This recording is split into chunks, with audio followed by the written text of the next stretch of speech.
What's up YouTube, Seth here from How To Knots, back with another fishing knot tutorial. Today we're showing you how to tie the surgeon's knot loop.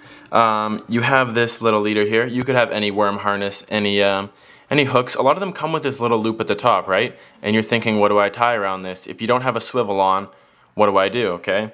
You could tie a clinch knot around it, but that might be kind of time wasting, and if you want to get it undone, that's kind of a pain.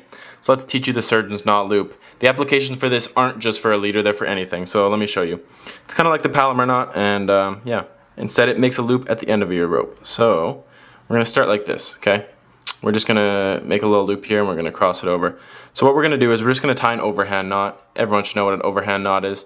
We're just going over, okay, and then one under the other, just like you're starting to tie your shoe. So I'm going to take it over, cross the lines, make a little X, and then I'm going to take that loop and pull it through, okay? And then we're not done there. We're going to do it one more time. So I'm just going to take this and put it back through again. One more time, okay? And that's it. Then I pull. And look at that. What do I have here? I have a handy little loop known as the surgeon's loop, okay? So now, how do I apply this to the knot? I mean to the leader.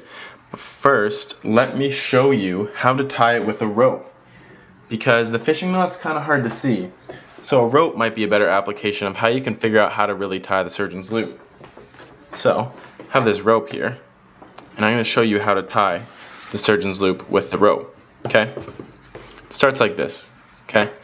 Overhand knot, cross them, feed it through, okay?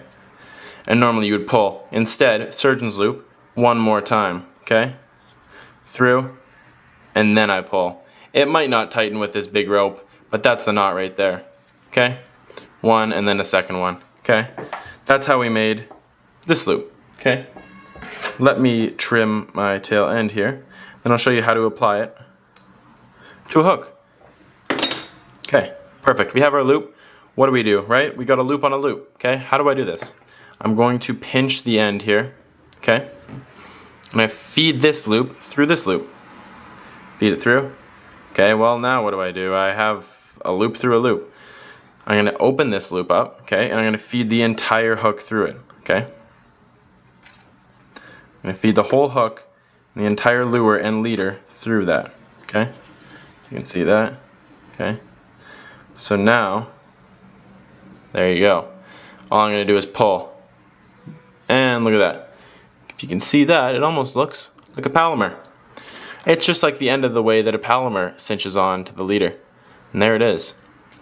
Now, we have this beautiful little worm harness here. A little bit rusty, but it does the trick. It's got its loop there, and we just tied the surgeon's knot loop. And then we put it through, put the whole hook through it, and there it is. And if you're skeptical that it's going to come back through that loop, it is not. It is not going anywhere. Even with no tension right now, just the tension from the worm harness, it's not going anywhere. It will not come undone. So yeah, that is how to tie the surgeon's loop and the practical application. But don't get me wrong, it's not just for a harness like this with a loop. Take this little tube jig, could be a jig head, whatever you want to use, okay? The little eyelet there, you pinch the surgeon's knot loop, the end of it, feed it through the eyelet, and then just feed it around the entire hook, just like the Palomar, or just like we did to that worm harness. It will create the exact same knot around that eyelet, and it's perfect. You don't have to tie a huge clinch knot, right?